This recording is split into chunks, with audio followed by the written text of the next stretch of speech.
नमस्कार दोस्तों, आज का वीडियो बहुत ही इम्पोर्टेंट रहने वाला है। यानी जितने भी पेरेंट्स और जितने भी एल्डर ब्रदर सिस्टर हैं, सबके लिए ये वीडियो बहुत इंपॉर्टेंट रहने वाला है। कृपया जितना हो सके इस वीडियो को शेयर करने की कोशिश करें, इस वीडियो को स्प्रेड करने की कोशिश करें।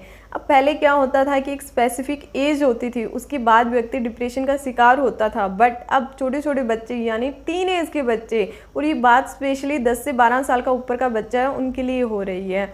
तो क्या है कि वो बच्चे डिप्रेशन का शिकार हो रही है, उनके माइंड में डिप्रेशन आ रहा है। जैसे 2 दिन पहले एक कंसल्टेशन आई थी, तो उसमें उनकी 18 साल की बच्ची थी। अब स्टडी में बहुत आगे हैं, हमेशा फर्स्ट आती हैं, बट उसकी जो फैमिली में इन्वॉल्वमेंट है, इवन वो अपने माता पिता और एल्डर ब्रदर है उसके साथ बोलना तक पसंद नहीं करती। जितने भी गेस्ट आते हैं उनके साथ उसकी इन्वॉल्वमेंट जीरो है। वो हाथ की एक्टिविटी नहीं करना चाहती, यानी जो घर के कामकाज होते हैं वो उन्हें वो अवॉइड करती हैं। तो अब उनके परिवार के लिए चिंता का विषय बना हुआ है। कंसल्टेशन की ज़रूरत पड़ रही है, साइकोलॉजिस्ट की ज़रूरत पड़ रही है, क्योंकि बच्ची डिप्रेशन का शिकार हुई है, बच्ची डिप्रेस्ड फील कर रही है। तो उसे किस तरीके से तो निकालना ही है, सॉल्यूशन तो फाइंड आउट करना ही है। जब उनसे बात हुई तो पता चला कि जब स्टार्टिंग में जब बच्ची 5-6 साल की थी, तभी से उन्होंने उसके माइंड में बस एक ही चीज़ सेट कर दी कि बेटा आपने बस अपनी पढ़ाई में ध्यान देना है, आपने घर के काम इधर उधर कोई ध्यान नहीं देना। आपको यहाँ आपके रूम में खाना पीना सब कुछ मिलेगा। अब उसकी बच्ची की उसमें कोई गलती नहीं है, जैसा उसके पेरेंट्स ने कहा था वैसा उसने कर दिखाया। बच्ची फर्स्ट आ रही है, बट अब वो चाहते हैं कि हमारी बच्ची फैमिली में इन्वॉल्व हो, वो घर के काम काज होते हैं जितने भी छोटे बड़े उसे वो करने आए। अब बच्ची वो करना नहीं चाहती, क्योंकि उसने अपनी जो 4 दीवारी यानी जो उसका कमरा था उसी में वो सेट है, वो उससे बाहर निकलना ही नहीं चाहती। तो कृपया आपका बच्चा इस सिचुएशन से फेस न करें, इसीलिए आप वीडियो को पूरा एंड तक देखें। और जितने भी मैं इस वीडियो के माध्यम से आपको 15 पॉइंट्स बताऊंगी, यानी 15 पॉइंट बताऊंगी, यूनिक से हैं। अब देखो कि कैसे टूथब्रश करना है, कैसे कोई गेस्ट आ जाए उसे नमस्ते या ये रिस्पेक्ट वगैरह, ये देखो सबको पता है, हम सब अपने बच्चे को सिखाते हैं। बट इस वीडियो के माध्यम से हम कुछ 15 यूनिक आइडियाज़ पर बात करेंगे, जो आपने अपने बच्चे को पहले तो सिखाने हैं, फिर उससे डेली रूटीन में करवाने हैं। कुछ एक पॉइंट्स ऐसे हैं जो आपने अपने बच्चे की हैबिट में यानी डेली रूटीन में लेकर आने हैं, और कुछ एक ऐसे पॉइंट है जो आपने बच्चे को करने सिखाने हैं, यानी उसे आना चाहिए, करे ना करे वो देखो अकॉर्डिंग टू टाइम जो भी अरेंजमेंट होते हैं उसके अकॉर्डिंग आप वीकली या 2 वीक बाद रिपीट करवा सकते हो, बट वो पॉइंट आने ज़रूर चाहिए। हमारा पहला पॉइंट आता है बेड बनाना। अब आप सब कहोगे कि बेड बनाना कौन सा यूनिक पॉइंट है। देखो यूनिक तो है, क्योंकि जब मिलिट्री में ज्वाइनिंग होती है तो सबसे पहले उन्हें बेड बनाना सिखाया जाता है। इवन हर एक रूम में जाकर चेकिंग होती है कि किसने अच्छे से बेड बनाया भी है या नहीं, इसलिए इसकी इम्पोर्टेंस तो है। जैसे एक बुक भी थी make your bed, William H Macron की, तो उनमें भी उसका फर्स्ट चैप्टर यही था कि मेक योर बेड, कि आपने अच्छे से बेड बनाना है। अब आपने अपने बच्चे को पहले तो खुद देखो, खुद के करेक्टर में ये लेकर आना है, खुद ने अपना बेड बनाना है। अब बेड कैसे बनाना है, पहले तो सबसे पहले आपने सिखाना है कि वो चादर को ऐसे करो, सारी नेगेटिव एनर्जी निकल जाएगी। फिर कोने से कोना मिलाना सिखाना है, फिर कैसे फोल्ड करना है, 4 फोल्ड करने हैं, कितने फोल्ड करने हैं, फिर कहाँ बिस्तर रखे जाते हैं वहाँ वो सारी एक्टिविटी करवानी है। फिर जो चादर जहाँ पर वो सोया था उसमें जो सलवटें वगैरह कुछ भी है उनको एकदम साफ़ सुथरा बना के और अच्छे से करना है। तो ये आपने सबसे पहले बच्चे को सिखाना है, फिर उसके डेली रूटीन का हिस्सा भी बनाना है। हमारा दूसरा पॉइंट आता है अलमीरा अरेंजमेंट। आपने सबसे पहले बच्चे को बताना है, यानी आप माता या पिता खड़े हो जाएं बच्चे के साथ, भी बोलो बच्चा ये आपके पार्टी वेयर के कपड़े हैं, यहाँ आपके डेली रूटीन वाले कपड़े रखे जाते हैं, इस सेक्शन में आपकी जो यूनिफॉर्म टाई बेल्ट सब कुछ इसमें रखा जाता है, नीचे की अलमीरा है वहाँ पर आपके जूते सॉक्स वगैरह वो सब कुछ रखी जाती हैं, कहाँ टाई बेल्ट वगैरह सब कुछ, रुमाल वगैरह सब कुछ आपने बच्चे को अच्छे से समझा देना है। फिर उसके बाद में रिस्पॉन्सिबिलिटी देनी है कि अब ये आपकी रिस्पॉन्सिबिलिटी है कि आप अपनी अलमीरा को किस तरीके से सेट करोगे। देखो कुछ टाइम के लिए बच्चा ऐसे इरिटेट हो सकता है कि मैं क्यों करूँ, ये मेरा टाइम कंज्यूम हो रहा है, ये वो। आपको भी पता है कि 24 घंटे कोई भी बच्चा नहीं पढ़ता, तो आपने वो रिस्पॉन्सिबिलिटी देनी है। हमारा तीसरा पॉइंट आता है ग्रोसरी शॉपिंग, यानी जब भी आप ग्रोसरी की शॉपिंग करने जाओ आपने अपने बच्चे को साथ लेकर जाना है, और जिस भी दुकान से या मॉल से आप जो भी सामान खरीद रहे हो, यानी जो किचन का या जो वॉशिंग वाला सामान खरीद रहे हो, आपने अपने बच्चे को बताना है कि देखो यहाँ ये चीज़ें ऐसे अरेंज होती है, क्योंकि हर एक का अलग अलग सेक्शन होता है ना, तो बच्चे को वो बताना है। फिर उससे बोलना है कि मान लो आपको 2 किलो चाय चाहिए, तो बताओ भी बेटा जाओ 2 kg आप चाय लेके आओ। उसे पता लगेगा कि कहाँ कौन सी चीज़ रखी जाती है, सब्जियों का सेक्शन अलग होता है, फ्रूट्स का अलग होता है, कैसे जो वॉशिंग वाले डिटर्जेंट सोप वगैरह वो कहाँ रखी जाती है, कहाँ जो शुगर वगैरह, कहाँ दाल चावल, ये सब कुछ रखे जाते हैं। जैसे एक चैप्टर आता है मैथमेटिक्स के अंदर डाटा हैंडलिंग, तो वो आपने बच्चे को पहले ही सिखा देना है, उसमें बस यही चीज़ें होती हैं स्टार्टिंग में। फिर दूसरा इसमें आता है कि आपने अपने बच्चे से पेमेंट करवानी है, चाहे वो आप ऑनलाइन करो चाहे आप फिजिकल रूप में करो, आपने अपने बच्चे के हाथ से वो पेमेंट करवानी है। उसे पैसे की वैल्यू का पता चलेगा, वो पैसे को समझेगा, उसे हाउस होल्ड में पता लगेगा कि कितनी कहाँ कहाँ इन्वेस्टमेंट होती है, तो उसकी एक जो उसके अंदर एबिलिटी आएगी पैसे को समझने की। तो ये पॉइंट आपने ज़रूर करवाना है अपने बच्चे को। अब इसमें ये नहीं है कि आप डेली जो भी सामान लाने जा रहे हो तो बच्चे को लेकर जाओ। देखो अकॉर्डिंग टू टाइम, मान लो उसका कोई टेस्ट है या एग्ज़ाम है, आप अवॉइड कर सकते हो, बट जब भी बच्चा फ्री है तो आप उसे मंथ में 2 बार ज़रूर लेकर जाएं। फिर हमारा चौथा पॉइंट आता है मेप, यानी कहा जाता है कि बच्चे को फ़ोन नहीं देना है, बट आपने अपने बच्चे के हाथ में फ़ोन देना है। बोलो लो बेटा या बेटी, उसे सबसे पहले फ़ोन में डायरेक्शन जो होती है उनकी नॉलेज देनी है, फिर उसे जो लेफ़्ट राइट का कंसेप्ट है वो समझाना है, फिर जो डेस्टिनेशन यहाँ यानी जो हम रास्ता सिलेक्ट करते हैं, कहाँ पहुँचना चाहते हैं, वो कैसे सिलेक्ट किया जाता है, कितने कितने वेज बनते हैं, उनमें से कैसे सिलेक्ट करोगे आप, वो सब कुछ सिखाना है। कहाँ यू टर्न होगा, कहाँ सर्कल है, ये सब चीज़ें आपने नॉलेज देनी है बच्चे को। और फिर जब भी आप कहीं विज़िट करने जाओ, बच्चा आपके साथ हो, तो आपने अपनी साइड वाली सीट पर बच्चे को बिठाना है, हाथ में मोबाइल दो कि लो बेटा या बेटी अब आप डायरेक्शन सेट करो, यानी जिस डेस्टिनेशन पर हमें जाना है वो उसका वे आउट लगाओ। अब वो खुद सिलेक्ट करेगा, आपने देखना है कि क्या उसने सही सिलेक्ट किया है, कोई कमी है तो उसे बताना है। फिर आपने बोलना है कि जैसे तू कहेगा या कहेगी वैसे मैं गाड़ी को रन करूँगा, मुझे अच्छे से बताना है कहाँ लेफ़्ट लेना है, कहाँ राइट लेना है, कहाँ यू टर्न आएगा, कहाँ सर्कल आएगा, ये वगैरह वगैरह सब नॉलेज आपने देनी है। इससे क्या होगा कि बच्चे में एक तो जियोग्राफी की नॉलेज आएगी, दूसरा उसमें उसकी जो कंसंट्रेशन पावर है, जो फोकस करने की क्षमता है, वो एबिलिटी उसकी इंक्रीज होगी, क्योंकि बच्चे का ध्यान वहीं रहेगा, इधर उधर नहीं भटकेगा। क्योंकि उसके जो अंदर से फीलिंग आई ना कि मैंने गलत बता दिया तो गलत वे आउट पे चले जाएंगे, तो वो क्या है कि उसका फोकस उस पर बना रहेगा। हमारा 5वां पॉइंट आता है डॉक्यूमेंट्स, यानी बच्चे के जितने भी उससे रिलेटेड डॉक्यूमेंट्स है, यानी आधार कार्ड, उसका पैन कार्ड, उसका बर्थ सर्टिफिकेट, उसका रेजिडेंशियल कास्ट सर्टिफिकेट, जितने की वगैरह वगैरह जितने भी वो सारे होते हैं जो डॉक्यूमेंट्स होते हैं, वो सबसे पहले तो एक फ़ाइल में अपने बच्चे को वो सारे डॉक्यूमेंट्स देकर एक स्पेसिफिक ऑर्डर में अरेंज करवाने हैं। सबसे पहले तो अरेंजमेंट करवाना है उन डॉक्यूमेंट्स का, फिर उस बच्चे के हाथ में वो डॉक्यूमेंट्स थमा देने हैं कि ये लो बेटा अब ये रिस्पॉन्सिबिलिटी तुम्हारी है। अब माताएं कहती है कि हाय हाय छोटा सा बच्चा है, डॉक्यूमेंट्स गुम कर देगा, ये कर देगा, वो कर देगा।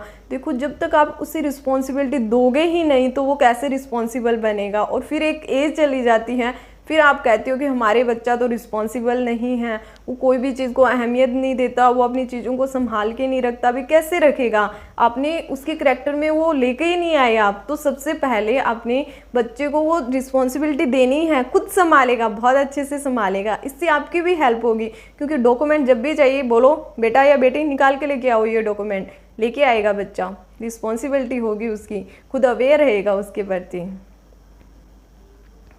फिर हमारा 6वां पॉइंट आता है टॉयलेट बाथरूम की सफाई। अब थोड़ा अजीब लगेगा स्पेशली लेडीज़ को, बट आपने ये करवाना है।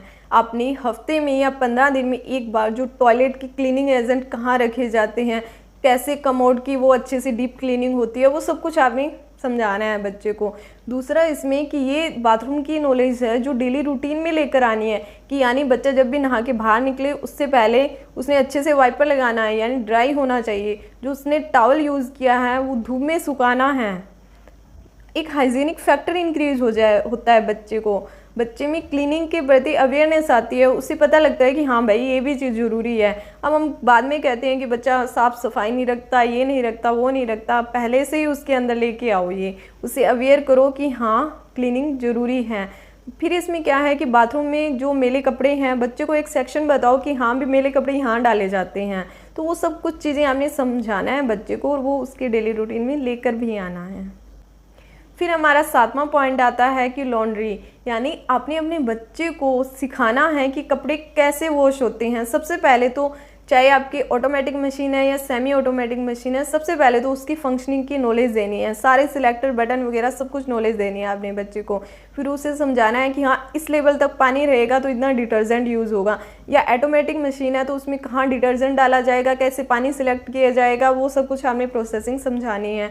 फिर बच्चे को बताना है कि हाँ कलर वाले कपड़े अलग डाले जाते हैं, विदाउट कलर वाले अलग डाले जाते हैं वॉशिंग के लिए, जो अंडरगारमेंट्स होते हैं वो अलग डाले जाते हैं। इवन आपने बच्चे के हाथों से खुद धुलवाने हैं जो उसके अंडरगारमेंट्स होते हैं, यानी डेली वो रूटीन में धोएगा, वॉशिंग मशीन में नहीं हाथों से धोएगा। कि एक जो अंडरगारमेंट कितने के होते हैं, 2 ही तो पीस होते हैं, तो उनको अच्छे से कि रब करके और कैसे कैसे साबुन लगा के कैसे धोना, वो सब चीज़ आपने अपने बच्चे को सिखानी है।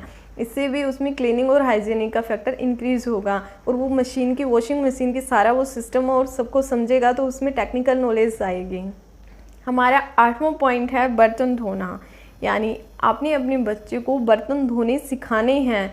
कि सबसे पहले सिखाना है कि बेटा ये जूठा, जो भी जूठन होती है या जो चाय पत्ती होती है कहाँ डाली जाती हैं, कैसे पानी, गर्म पानी किन बर्तनों पे डाला जाता है, कैसे जूठन निकाली जाती है, कैसे वो जूने का यूज़ होता है, जूना यानी जो पोचा होता है, तो उस पर कितनी साबुन लगानी है, डिटर्जेंट से वॉश करना है या कैसे करना है, वो सब कुछ उसे सिखाना है। दूसरा इसमें कि मान लो डिशवॉशर है आपके घर तो उसे वो अरेंजमेंट सिखानी है, कैसे कैसे इसमें जो बर्तन है वो सेट किए जाएंगे और कैसे उसकी वॉशिंग होगी। अब देखो आप सोचोगे कि हमारा बच्चा ये क्यों करे, यानी हमारा बेटा है तो ये काम क्यों करे, उसे क्या ज़रूरत होगी। देखो बल्क में आप ऑब्जर्व करना और पिछले 10 साल का डाटा निकाल कर देखना, जितना भी खाने बनाने का, बर्तन साफ करने का, कपड़े धोने का, जितना भी बल्क में काम होता है, देखो घर पर तो महिलाएं करती हैं नो डाउट, बट बल्क में यानी जो रेस्टोरेंट, होटल, ढाबे, गुरुद्वारे जहाँ पर लंगर लगते हैं, ये बल्क में काम जेंट्स ही करते हैं, तो इसीलिए बहुत ज़रूरी है। और दूसरा इसमें क्या है कि आप अब अपने बच्चे को सिखाओगे नहीं और आप इतने रिच हो कि आपके बच्चे के पास मेड रहेगी, आपके बच्चे को आता ही नहीं है काम करवाना तो वो करवाएगा कैसे। मेड तो कैसे भी होच पोच करके रख जाएगी बर्तनों को, बस धुल गए, उसने यूज़ कर लिए, अब हाइजेनिक फैक्टर कहाँ इंक्लूड हुआ। तो इसीलिए आपने अपने बच्चे को बर्तन धोने सिखाने हैं। हमारा 9वां पॉइंट आता है कि आपने अपने बच्चे को दूध गर्म करना, चाय बनाना, चाय वो पिए या ना पिए, चाय, कॉफ़ी, दूध, ये तीनों चीज़ें सिखानी हैं। फिर इसमें आपने चावल बनाना और दाल बनानी ये भी सिखानी है। यदि वो आटा गूंद के रोटी पकाना सीख जाए तो सोने पे सुहागा है। बट आपने कम से कम अपने बच्चे को, बेटा या बेटी कोई भी है, उसे चाय बनाना, दूध गर्म करना, कॉफ़ी बनाना, आपने दाल बनानी और चावल बनाने, ये सिखाने हैं। अब क्या होता है कि बच्चे को बाहर तो भेजना पड़ता है स्टडी के लिए, अब पीजी में इसमें वो एडजस्ट नहीं कर पाते। क्यों? क्योंकि उन्हें ये सब नॉलेज ही नहीं है। मान लो कि कई बार पीजी में कुछ हो गया, मान लो खाना वहाँ पर नहीं बना, तो आपके बच्चे को आता है तो कम से कम वो ये काम कर तो सकता है, उसे दूध गर्म करना आता है, चाय। अब देखो कोई भी उसे चाय और दूध ये तो सब कुछ करके नहीं देगा। हाँ अगर इतने अमीर हो कि उसके लिए मेड रख सकते हो, देखो फिर तो आप ये करवाओ चाहे ना करवाओ, बट इन जनरल कि बच्चे को ये सब चीज़ें खुद ही करनी पड़ती हैं जब वो बाहर स्टडी के लिए जाता है। तो आपने अपने बच्चे को पहले ये सब चीज़ें उसे घर पर सिखानी है, इवन उससे करवानी भी है। हमारा 10वां पॉइंट आता है कि जितने भी घर की एक्टिविटीज़ होती हैं, यानी जो कल्चर से रिलेटेड जितने भी, मान लो पूजा पाठ से कोई संबंधित एक्टिविटी है या कोई पार्टी फंक्शन ऑर्गेनाइज कर रहे हो, तो आपने अपने बच्चे को उसमें इन्वॉल्व करना है। अब हम कहते हैं कि कल्चर नहीं आ रहा बच्चे में, कि इससे कल्चर की नॉलेज ही नहीं है। अब कैसे होगी कि आपने अपने बच्चे को उसमें एक्टिविटी में इन्वॉल्व ही नहीं किया। आपने सबसे पहले उसमें इन्वॉल्वमेंट करनी है, वो चीज़ों को समझेगा कि हाँ क्या क्या होता है, कैसे होता है, तो उसमें कल्चर का फैक्टर ऑटोमेटिक इंक्रीज हो जाएगा। हमारा 11वां पॉइंट आता है गार्डनिंग। अब गार्डनिंग में ये नहीं है कि एक बस आप ड्यूटी लगा दो कि हाँ बेटा तूने पौधों को पानी देना है, नहीं, अपनी हर एक चीज़ खुद से यानी बच्चे की ग्रोथ से रिलेट करके समझानी है कि देखो प्लांट होता है वो बीज से भी ग्रो होता है, यानी सीड से भी ग्रो होता है, जो उसका स्टेम होता है उससे भी ग्रो होता है, पत्तियों से भी ग्रो होता है, सब कुछ चीज़ें समझानी है। समझाना है कि सीड में एम्ब्रियो होता है, वो सारा सिस्टम समझाना है। जैसे जैसे प्लांट की ग्रोथ होती है बेटा या बेटी तुम्हारी भी ग्रोथ वैसे ही हो रही है, उसे समझाना है कि प्लांट्स पर फ्लावर लगते हैं, मान लो आप भी कुछ अचीव करते हो तो आप पर वो फ्लावर आपकी अचीवमेंट है, तो ऐसा कुछ रिलेट करके आपने समझाना है। ये समझाना है कि आपका जो पौधा है गार्डनर में, जो जितने भी इंडोर आउटडोर या जितने भी आपने पौधे लगा रखे हैं, कि पौधों को पानी देना है, ड्राई नहीं होने चाहिए। यदि वो ड्राई हुए तो वो ख़त्म हो जाएंगे। तो ये उससे जीवन से खुद से रिलेट करके समझानी है कि यदि तुम अच्छा खाना पीना नहीं खाओगे, तुम्हें पोषण नहीं मिलेगा, तो तुम भी धीरे धीरे वीक होते जाओगे। फिर हमारा 12वां पॉइंट आता है गाड़ी साफ़ करना। अब जनरल इंडियन फैमिलीज़ में गाड़ी को एक बड़ा एसेट माना जाता है, तो आपने बच्चा, आपका जो लड़की है या लड़का कोई भी है, आपने अपने बच्चे को गाड़ी साफ़ करना सिखाना है। और उसकी जब गाड़ी साफ़ कर रहे हो तो उससे उसकी जो टेक्निकल नॉलेज भी देनी है कि हाँ इसका इंजन गेयर कैसे काम करता है, क्लच कैसे, इंडिकेटर वगैरह, वो सब नॉलेज आपने अपने बच्चे को देनी है। हमारा 13वां पॉइंट आता है फ्रिज अरेंजमेंट और जो हाथ से कटिंग का काम होता है उसकी नॉलेज। अब फ्रिज अरेंजमेंट क्या होता है कि कई बार तो हमारे खुद के घर का अरेंजमेंट हम बड़े अरेंज करते हैं फ्रिज को, तो उसकी अरेंजमेंट ही बहुत गड़बड़ होती है। देखो कि जैसे आप देखते हो ना, जब फ्रिज परचेज करते हो तो उसमें कैसे कैसे शो किया जाता है अरेंजमेंट को, वैसे ही कुछ अरेंजमेंट आपने अपने फ्रिज में रखनी है।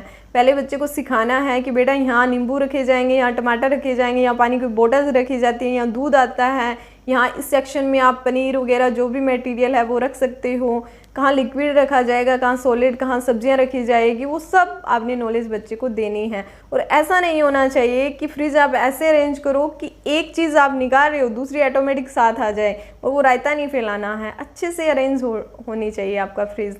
और दूसरा इसमें आता है कि आपने अपने बच्चे को सैलेड कट करना, यानी प्याज, टमाटर, जो भी ये छोटी मोटी चीज़ें हैं, वो चाकू वाला काम आपने सिखाना है।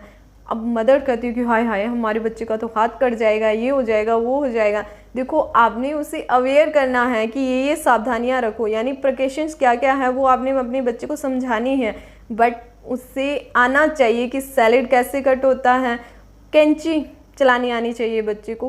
अब ये छोटी छोटी हाथ की स्किल्स है, बट ये स्किल बड़े होकर फाइन बन जाती है। यदि आपने स्टार्टिंग में ये नहीं करवाई है तो आपके बच्चे की जो हाथ की स्किल है वो फाइन कभी नहीं हो पाएगी। इसीलिए यदि आपने हाथ की एक्टिविटी वाले काम को फाइनली करवाना है तो आपने इस एक्टिविटी को इन्वॉल्व करना है।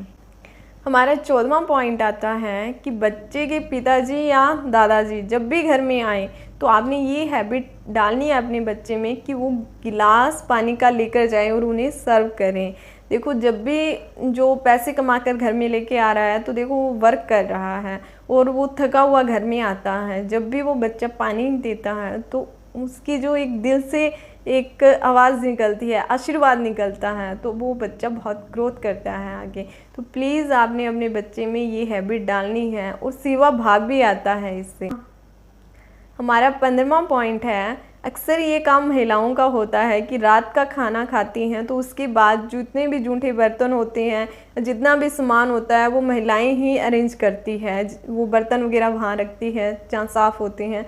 तो आपने ये काम अपने बच्चे से करवाना है। अब देखो कई बच्चे ऐसे होते हैं कि खाना खाया और स्टडी के लिए बैठ गए, फिर आलस आता है, स्टडी कर ही नहीं पाते और सो जाते हैं। तो इस चीज़ को आपने अवॉइड करना है। तो बच्चे को 10-15 मिनट खाने के बाद घर की एक्टिविटी में इन्वॉल्वमेंट करना है। उसे आप बताओ कि बेटा सबने खाना खा लिया तो ये बर्तन धोने वाली जगह डाल दो। आपने दूध गर्म करके रख दिया तो ट्रे में डाल के उसे दे दो कि देखो बेटा सबको दूध दे के आओ। सेवा भाव आता है, एक रिस्पेक्ट आती है उसमें बच्चे के। तो ये थे हमारे 15 पॉइंट्स। यदि आप अपने बच्चे का ऑलराउंडर डेवलपमेंट करना चाहते हो, देखो मार्क्स मान लो कि आपके बच्चे के 90% आ रहे हैं और किसी और बच्चे के 85% आ रहे हैं। अब आपके बच्चे के 5% मार्क्स तो ज़्यादा आए हैं, बट जो 85% वाला बच्चा है वो ऑलराउंडर है, यानी उससे हाथ की स्किल, घर के काम, इधर उधर की नॉलेज है, तो बहुत पॉसिबिलिटी बढ़ जाती है कि 85 वाला आगे चला जाए और ये 90 वाला पीछे रह जाए। तो इसीलिए आपने बच्चे की स्टडी के साथ साथ ये पॉइंट्स भी उसकी हैबिट में लेकर आने हैं। उसका करेक्टर बहुत अच्छा बनेगा और ये प्रेजेंट में बनेगा, फ्यूचर तो उसका अच्छा बने ही बनेगा। वो प्रेजेंट में भी आप 21 डेज बाद पाओगे कि बच्चे में सारे डिसिप्लिन आ रहा है, उसमें रिस्पॉन्सिबिलिटी आ रही है, अवेयरनेस आ रही है, वो नई नई चीज़ों को सीखना पसंद कर रहा है, क्यूरियोसिटी आ रही है, उसमें ज्योग्राफी की, मैथमेटिक्स सबकी नॉलेज में उसका इंक्रीमेंट हो रहा है। तो ये था हमारा वीडियो। यदि आपको वीडियो पसंद आया है तो कृपया वीडियो को लाइक करें, शेयर करें, चैनल को सब्सक्राइब करें एंड न्यू वीडियो की इन्फॉर्मेशन पाने के लिए बेल आइकन दबाना न भूलें। धन्यवाद।